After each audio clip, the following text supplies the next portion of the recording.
Friends, आज start करते हैं फंक्शन। पहले फंक्शन समझेंगे होता क्या है, इसके बारे में थोड़ा पढ़ेंगे। इमेज क्या होती है, प्री इमेज क्या होती है, इसके बाद टाइप्स पढ़ेंगे इसके, जैसे one one function, many one function, one onto function, into function. और इसके बाद हम पढ़ेंगे, इसी में पढ़ेंगे फंक्शन में इनके ग्राफ भी पढ़ेंगे कुछ फंक्शंस के। log x, 1/x, a की x, sin x, cos x, tan x के सब के ग्राफ भी पढ़ेंगे, इंटीजर्स भी पढ़ेंगे, ग्रेटेस्ट इंटीजर क्या होते हैं, ये सब हम फंक्शन में पढ़ने वाले हैं। पूरा कंप्लीट फंक्शन पढ़ेंगे और पूरा फंक्शन समझ लेंगे और फंक्शन के बाद फिर नए टॉपिक पे जाएंगे। तो चलिए पहले देखते हैं कि हमारे पास फंक्शन होता है। फंक्शन क्या होता है, मैं आपको ये बता देता हूँ। देखिए, अगर फंक्शन सिंपल सी भाषा में समझा देता हूँ, फंक्शन क्या है। आपके पास दो सेट है, एक सेट ए है, एक सेट बी है। सेट ए में कुछ एलिमेंट है, सेट बी में कुछ एलिमेंट है। तो सेट ए के एलिमेंट सेट बी में अपनी यूनिक इमेज रखते हो तो वो फंक्शन है। और दूसरी तरीके से समझिए, सेट ए का एवरी एलिमेंट सेट बी से कनेक्टेड हो एनी मैनर तो भी वो फंक्शन है। सेट ए, इसे अलग अलग तरीके से भी बोल देते हैं। सेट ए के प्रत्येक एलिमेंट एसोसिएटेड हो सेट बी के एलिमेंटों से तो भी वो फंक्शन है। मतलब किसी प्रकार वो कनेक्टेड होना चाहिए, या सेट ए की अपनी जो इमेज है वो बी में होनी चाहिए तो भी वो फंक्शन है। कई तरीके से बोल सकते हैं फंक्शन है।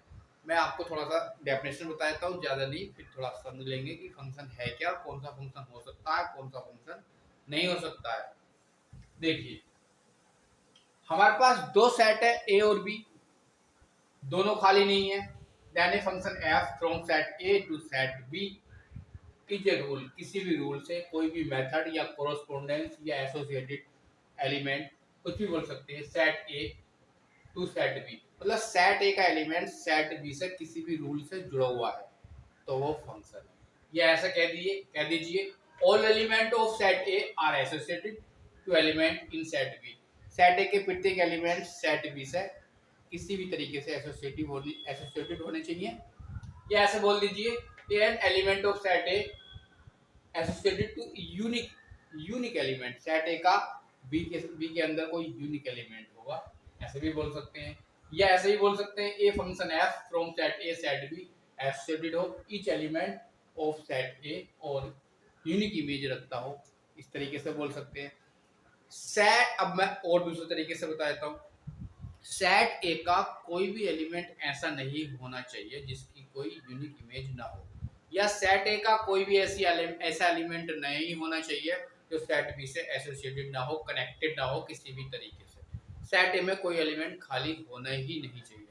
ये तो पॉसिबल है कि सेट बी का कोई भी एलिमेंट खाली रह सकता है, एक या दो, तो सेट ए का नहीं होना चाहिए।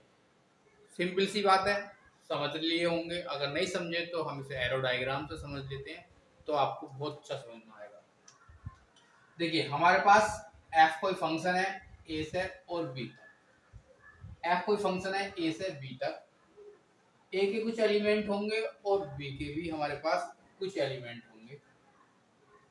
ए के एलिमेंट माना क्या है, ए बिलोंग करता है ए को, और एक एलिमेंट बी ले लीजिए, माना बी किससे बिलोंग करता है, इस वाले फंक्शन को, बी को, सेट बी को बिलोंग करता है। ठीक है, तो बी क्या है, बी इज कॉल्ड, बी क्या है, कॉल्ड, बी क्या कहलाती है, एफ इमेज ऑफ ए की इमेज है बी। इस तरीके से समझिए, ये ए है और यहाँ बी आया, ये फंक्शन ने कार्य करा, ए कनेक्ट है बी से, तो बी क्या है, B is called F image, F है फंक्शन ऑफ, या A is pre image of B, pre image of B, ऐसे भी कह सकते हैं कि ए क्या है, प्री इमेज है किसकी, A is pre image of B, ये भी बोल सकते हैं अंडर फंक्शन, किसी फंक्शन के अंदर। ऐसे भी बोल सकते हैं, ऐसे भी बोल सकते हैं हम कि हम एफ ए बराबर बी आए, एफ ए बराबर बी आया। तो ए बी क्या है, यहाँ पे ए की इमेज है, ए क्या है, बी की प्री इमेज है, ऐसा भी बोल सकते हैं, इस तरीके से हम लिख सकते हैं। चलिए अब थोड़ा सा एग्जाम्पल से समझ लेते हैं कि फंक्शन कौन से होते हैं, कैसे होते हैं। देखिए एक सेट ले लेते हैं ए में हम एलिमेंट ले लेते हैं 1 2 3, ओके। एक सेट ले लेते हैं बी, इसमें एलिमेंट ले लेते हैं ए बी सी डी और ई, ठीक है। अब देखते हैं, ऐसे करके लिखते हैं एफ कोई मैपिंग है ए से लेकर बी तक, ए के एलिमेंट ये है और बी के एलिमेंट ये है। तो अगर हम इस प्रकार कहें, कनेक्ट करें इस प्रकार 1 2 3 4 और 4 है एलिमेंट तो 4 ही लेंगे, और ए बी सी डी और ई ले लेते हैं, ठीक है। इस प्रकार फंक्शन कार्य कर रहा है। चलो f1 का नाम ले लेते हैं। 1 कनेक्ट है ए से, 2 कनेक्ट है डी से, 4 कनेक्ट है सी से। ये पॉसिबल है कि सेट ये सेट ए है और ये सेट बी है। ये पॉसिबल है कि सेट बी का कोई भी एलिमेंट खाली रह सकता है, वो फंक्शन होगा। बट ये पॉसिबल नहीं है कि सेट ए का कोई भी एलिमेंट खाली रह जाए।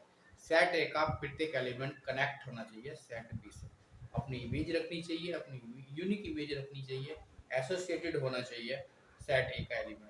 यहाँ पर सेट ए का जो 3 एलिमेंट है, 3 एलिमेंट ए को बिलोंग कर रहा है, बट इसकी कोई इमेज नहीं है बी में। 3A which is not associated नहीं है इन बी। सेट ए का जो 3 एलिमेंट है बी से एसोसिएटेड है ही नहीं, उसकी कोई इमेज है ही नहीं, तो ये हमारे पास फंक्शन किसी कीमत पे नहीं होगा। समझ में आ गया? और देखिए एरो डायग्राम से हमारे पास है 1 2 3 4 और है ए बी सी डी और ई, ठीक है। कनेक्टेड है, इसे F2 का नाम दे देते हैं। और देखिए ये है हमारे पास सेट ए, एक सेट है बी। सेट ए के जो एलिमेंट होते हैं, जैसे कि F कोई मैपिंग है ए से बी तक, तो इसे इनपुट बोल देते हैं और इसे आउटपुट भी बोल देते हैं, ठीक है। अब सेट ए का एलिमेंट ए से कनेक्ट कर रखा है हमने, और 4 को हमने क्या कर रखा है, बी से कनेक्ट कर रखा है। 4 को मैंने सी से भी कनेक्ट कर रखा है, 3 को डी से भी कर रखा है, और 2 को ई से कर रखा है। तो देखिए ये फंक्शन है या नहीं। देखिए 4 इनपुट आपने 4 दिया है और आउटपुट आपको बी और सी निकल कर आया। क्या ये पॉसिबल है? ये पॉसिबल नहीं है। सेम इनपुट से 2 डिफरेंट आउटपुट नहीं हो सकते।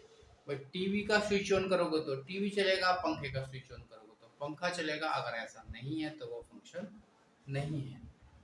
ऐसा मान के चलिए, हाँ, तो ये फंक्शन नहीं है, क्योंकि सेट ए का जो 4 एलिमेंट है डिफरेंट इमेज रखता है, डिफरेंट इमेज रखता है इन सेट बी में। सेट बी में डिफरेंट इमेज रखता है, क्योंकि 4 की इमेज हमारे पास क्या क्या आ रही है, 4 की इमेज हमारे पास बी भी है और 4 की इमेज हमारे पास सी भी है। इसलिए ये फंक्शन नहीं है, क्योंकि एक इनपुट देने से 2 आउटपुट नहीं आ सकते, इसलिए ये फंक्शन नहीं है। ध्यान देंगे, फर्स्ट एलिमेंट सेम नहीं होना चाहिए, जैसे कि ए बी है और सी डी, ठीक है। तो ये सेम नहीं होना चाहिए। ए पुट करा तो बी आया और ए पुट करा तो डी आया, नहीं, ऐसा नहीं होना चाहिए। ये फंक्शन नहीं है, डिफरेंट होने चाहिए, ये वाले सेम हो सकते हैं। समझ में आ रही है बात आपके? चलिए और देखते हैं।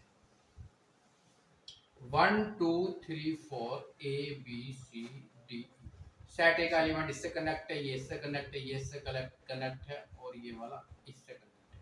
सेट ए का every element F3 set A set B, ये फंक्शन सेट ए का एवरी एलिमेंट एसोसिएटेड है इन सेट बी में, तो ये फंक्शन है। यस, ये फंक्शन है। यस, सेट ए का एवरी एलिमेंट यूनिक इमेज रखता है इन सेट बी में, ये फंक्शन है। यस, ये फंक्शन है। और ले लीजिए 1 2 3 4 और ए बी सी डी, ठीक है।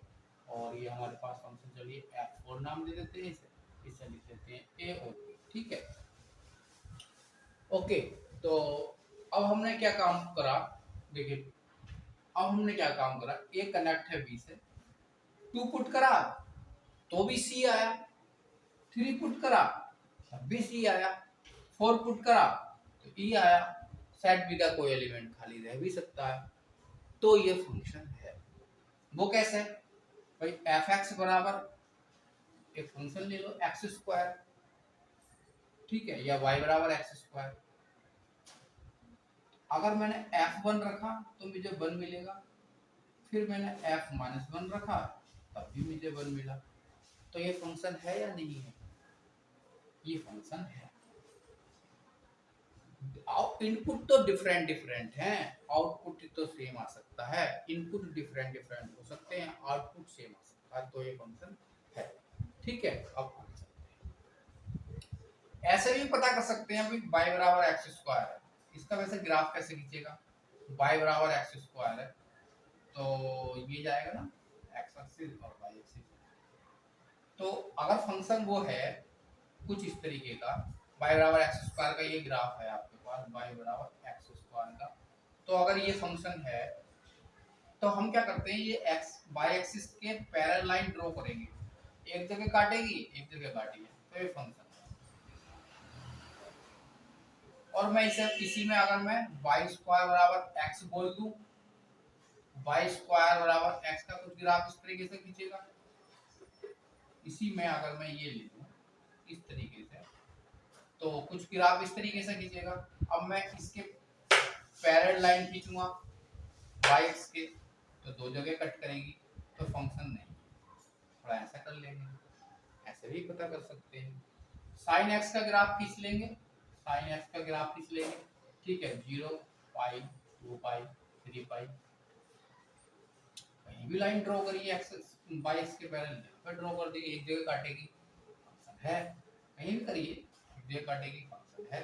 मतलब कोई निश्चित डोमेन तो देगा ना इसकी, उसी में करेंगे ना क्वेश्चन, 0 से पाई या पाई से 2 पाई या 2 किस कुछ भी या 0 से 3 पाई, तो ये फंक्शन है। इस तरीके से कर सकते हैं, तो आप पता कर सकते हैं इस तरीके से, ठीक है। तो ये फंक्शन कौन कौन से हो सकते हैं, ऑर्डर्ड पेयर में लिखूं 1 और 2, ठीक है, 1 और 2, 3 रखा 4 आया और 5 रखा 6 आया, तो ये तो फंक्शन है, क्योंकि अलग अलग डिफरेंट डिफरेंट इमेज रख रहे हैं, सब अपनी अपनी। 1 रखा तो 2 रहा, 1 का 2 से रिलेटेड है, 3 4 से रिलेटेड है, 5 6 से रिलेटेड है, तो ये फंक्शन है। लेकिन अगर सेम कर दूंगा, ऐसा 1 रखा तो 2 आया, ठीक है, और फिर मैंने 1 रखा तो क्या आया, 3 आ गया, ऐसा पॉसिबल है। ये सेम नहीं होना चाहिए। First component of ordered pair same नहीं होने चाहिए। First component of ordered pair क्या नहीं होनी चाहिए, सेम नहीं होनी चाहिए, ये वाला है, क्योंकि सेम एलिमेंट है, इनकी इमेज डिफरेंट डिफरेंट आ रही है, ऐसा नहीं होना चाहिए, तो ये फंक्शन है। जैसे कि यहाँ पे था फर्स्ट कंपोनेंट 4 है, 4 कनेक्ट है बी से और 4 कनेक्ट है सी से, तो ये फंक्शन नहीं है, अलग अलग होने चाहिए। सिंपल सी बात है, फंक्शन समझ गए होंगे किस तरीके से करेंगे, बाकी तो क्वेश्चन भी समझेंगे। अब थोड़ा आगे चलते हैं और डोमेन, कोडोमेन और रेंज समझ लेते हैं क्या हो। चलिए डोमेन, कोडोमेन और रेंज थोड़ा पढ़ लेते हैं, समझ लेते हैं क्या होता है। ऐप कोई मैपिंग है ए से बी तक, मैप भी बोल देते हैं, मैपिंग भी बोल सकते हैं, कुछ भी बोल देते हैं, और बाकी तो फंक्शन आप पढ़ ही रहे हैं, फंक्शन भी बोल देते हैं। The set A is known as the domain of, ये जो है ए का जो सेट है वो डोमेन कहलाता है। ए के जो सेट हो, ए के जो एलिमेंट होंगे सेट के, वो डोमेन कहलाता है। सेट बी, बी की जो सेट होगा वो क्या कहलाएगा, कोडोमेन ऑफ किसका, फंक्शन का। सेट ए के एलिमेंट डोमेन, सेट बी के कोडोमेन। रेंज क्या करो, रेंज क्या होगी, the set of all F image of element of A के, सेट ए के जितने एलिमेंट होंगे और उनकी जो बी में एफ इमेज बनेगी वो भी रेंज कहलाएंगे, known as the range of or image set of A under F and denoted by FA से लिख देते हैं, FA बराबर FX, X belong to A is a range of F कहते हैं। या ये भी कह सकते हैं कि FA का मतलब हो गया रेंज, FA का मतलब हो गया रेंज ऑफ फंक्शन सबसेट होंगे किसके, बी के। इसका मतलब ये हुआ कि कोडोमेन, बी क्या है, कोडोमेन, ए क्या है, डोमेन। रेंज जो होगी वो सबसेट होगी कोडोमेन के, ऐसा समझेंगे। ये बहुत इंपॉर्टेंट पॉइंट है, आगे जाके आपको पता करने में, वन वन है, वन टू है, पता करने में इसका आसानी से पता कर पाएंगे कि जो रेंज है वो सबसेट होगी कोडोमेन के। कोडोमेन बड़ा होगा, रेंज तो छोटी होगी। रेंज वो होगी कि सेट ए के एलिमेंट सेट बी में कौन कौन से कनेक्टेड हो रहे हैं, जो कनेक्टेड हो रहे हैं वो रेंज है, और बाकी सारे एलिमेंट जो होंगे सेट बी के वो कोडोमेन है। समझ लेंगे, नहीं समझ में आए तो हम इसे एग्जाम में से करने का प्रयास करते हैं। देख, एक सेट ए है, एक सेट बी है हमारे पास, फंक्शन का यूज कर रहे हैं एफ एक्स बराबर एक्स स्क्वायर फंक्शन, तो वो आपको देगा किस प्रकार फंक्शन का यूज कराएगा, कुछ भी दे सकता है, एक्स स्क्वायर दे सकता है, एक्स की थ्री दे सकता है, कुछ भी दे सकता है। ठीक है, तो हम क्या करेंगे, हम क्या करेंगे, देखिए सेट ए सेट बी, ये है हमारे पास फंक्शन सेट ए और सेट बी। ठीक है, ए कितना है आपके पास, मैं लिख लेता हूं सारे, -2 -1 0 1 और 2। ठीक है, और सेट बी में कितने एलिमेंट है मेरे पास, 0 1 2 3 4 5 एंड 6। ओके, अब मैंने क्या करा, पहले मैं इसका यूज करूंगा इस फंक्शन का, तो मैं x की वैल्यू कितनी रखूंगा, -2 रखूंगा। -2 का स्क्वायर कितना होता है, देखिए -2 का स्क्वायर 4, -2 का स्क्वायर 4, तो -2 कनेक्ट किससे है, 4 से, तो ये हो गया कनेक्ट। ओके, इसके बाद मैं रखूंगा -1, तो अगर मैं f -1 रखूंगा तो -1 का स्क्वायर करूंगा तो मुझे 1 मिलेगा, तो -1 कनेक्ट किससे है, 1 से। ठीक है, इसके बाद मैं 0 रखूंगा, f0 कितना आएगा, मुझे 0 ही मिलेगा, तो 0 किससे कनेक्ट है, 0 से। ओके, 0 किससे कनेक्ट है, 0 से। 1 रखूंगा, f1 रखूंगा तो मुझे 1 मिलेगा, 1 किससे कनेक्ट है, 1 से। ओके, और f2 रखूंगा तो मुझे क्या मिलेगा, 2 का स्क्वायर 4 हो जाएगा, तो 2 रखूंगा तो मुझे 4 मिलेगा, तो 2 कनेक्ट है 4 से। ठीक है, सेट ए के एलिमेंट डोमेन होते हैं, तो डोमेन ऑफ फंक्शन हो जाएगा -2 -1 0 और 1 और 2। कोई दिक्कत नहीं है आपको समझने में।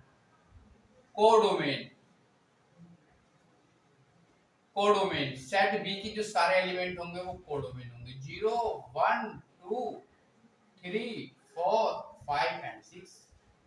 यस, सेट बी के जो सारे एलिमेंट होंगे वो कोडोमेन होंगे।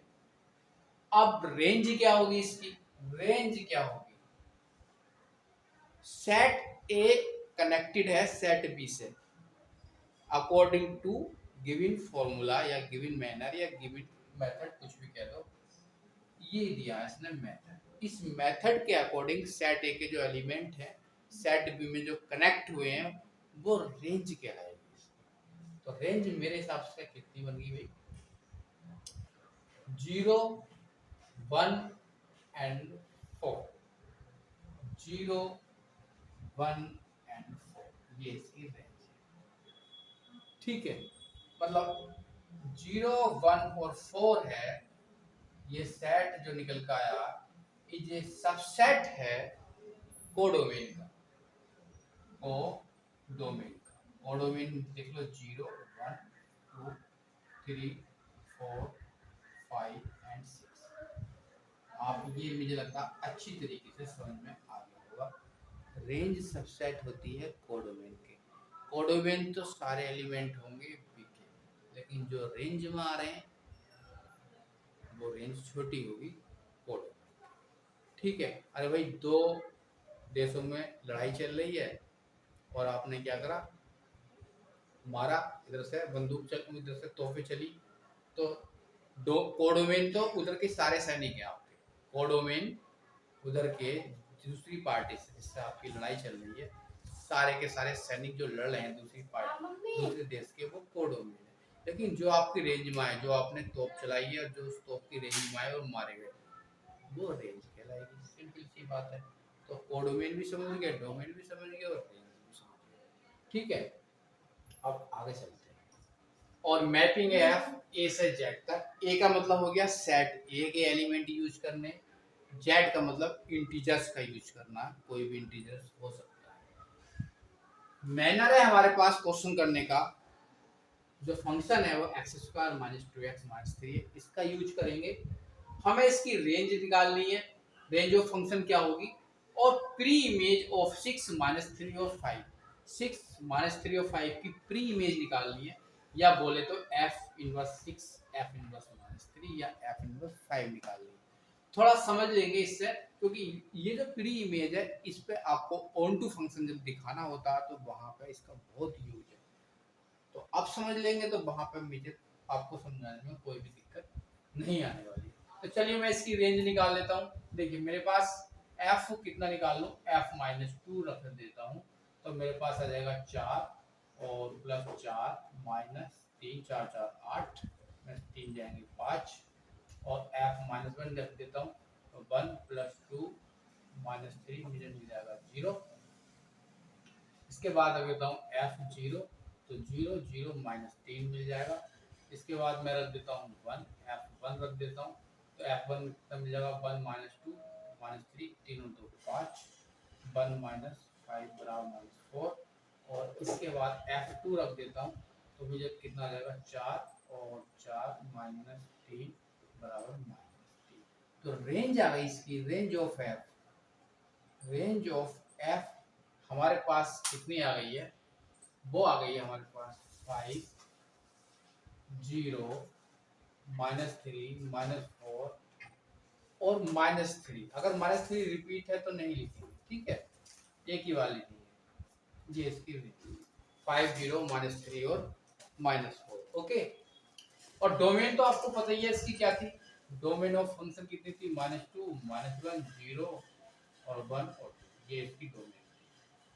कोडोमेन की अगर आप बात करेंगे तो कोडोमेन ये सारे के सारे इंटीजर्स हैं, बहुत बड़ी कोडोमेन हो जाएगी, तो कोडोमेन हो जाएगी।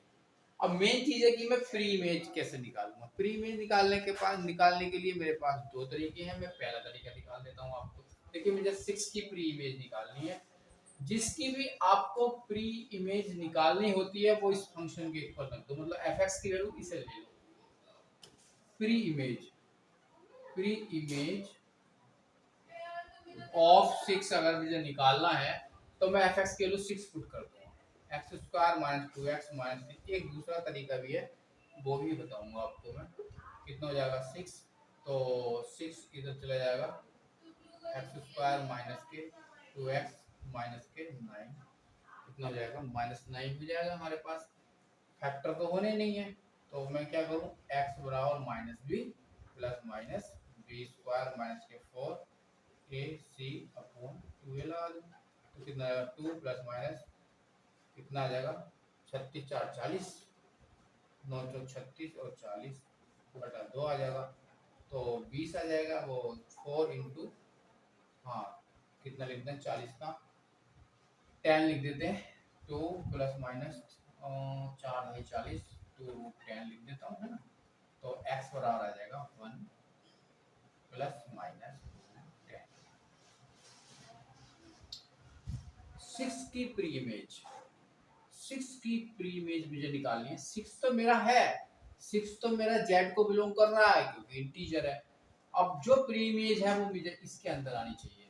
जो मेरे पास प्री इमेज है ये जो इसके अंदर आनी चाहिए सेट ए के, तभी तो प्री इमेज निकलेगी। लेकिन ये सेट ए में आपको कोई भी एलिमेंट नहीं मिल रहा, कोई भी एलिमेंट नहीं मिला। ये सेट ए में कहाँ है? तो 6 की प्री इमेज मेरे पास है ही नहीं। 6 की प्री इमेज ऐसे करके समझिए, ये देखिए ये फंक्शन है, मुझे 6 की प्री इमेज निकालनी है इसके अंदर। अब इसके अंदर जो मेरे पास एलिमेंट है -2, -1, 0, 1 और 2 है, ठीक है। तो 6 की प्री, लेकिन मेरे पास 6 की प्री इमेज क्या, 1 + -√10 इसके अंदर है ही नहीं, सारे रियल एलिमेंट है। तो 6 की प्री इमेज पॉसिबल नहीं है, डिफाइंड नहीं है, नॉट।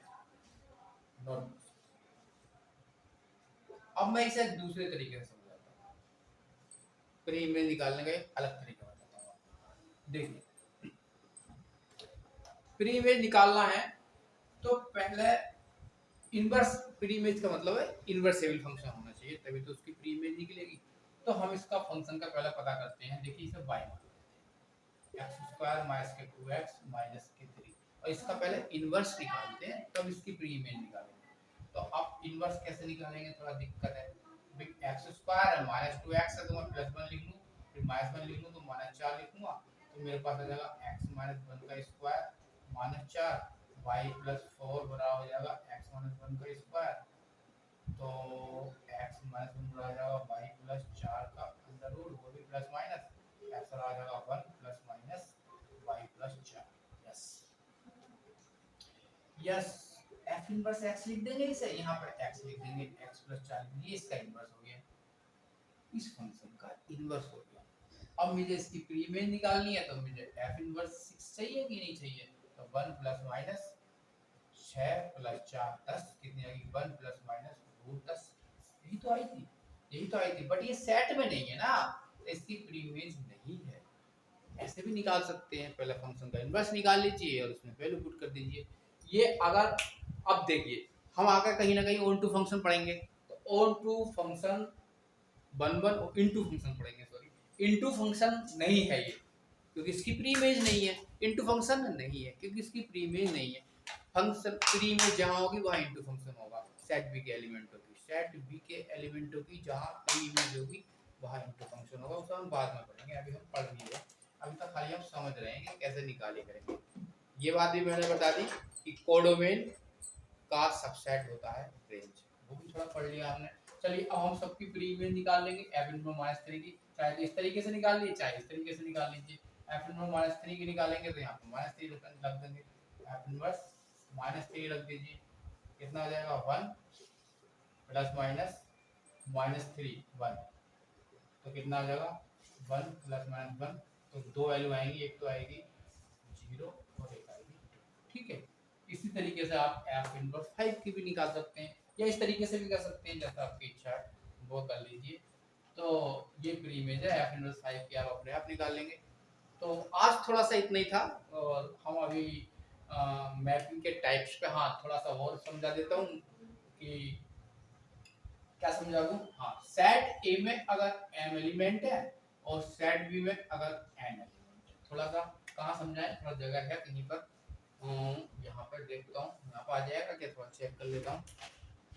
हाँ अभी तो बहुत जगह है। देखिए सेट ए में अगर m एलिमेंट है और सेट बी में n एलिमेंट है, तो नंबर ऑफ फंक्शन कितने बनेंगे, नंबर ऑफ फंक्शन या n की m बनेंगे, या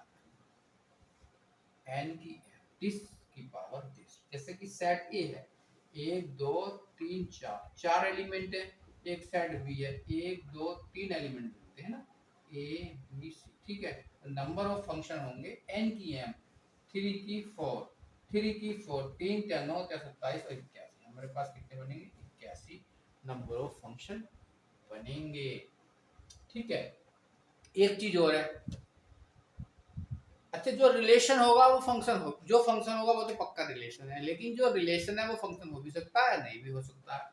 तो ऐसे किसी क्वेश्चन में अगर ये पूछे कि ऐसे कितने रिलेशन है जो फंक्शन नहीं है, बताइए number of relation which is not function. ये बात समझने का प्रयास करेंगे, ठीक है। कहाँ पढ़ा है, यहाँ पढ़ेंगे।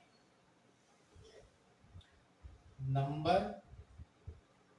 Of relation which is not a function.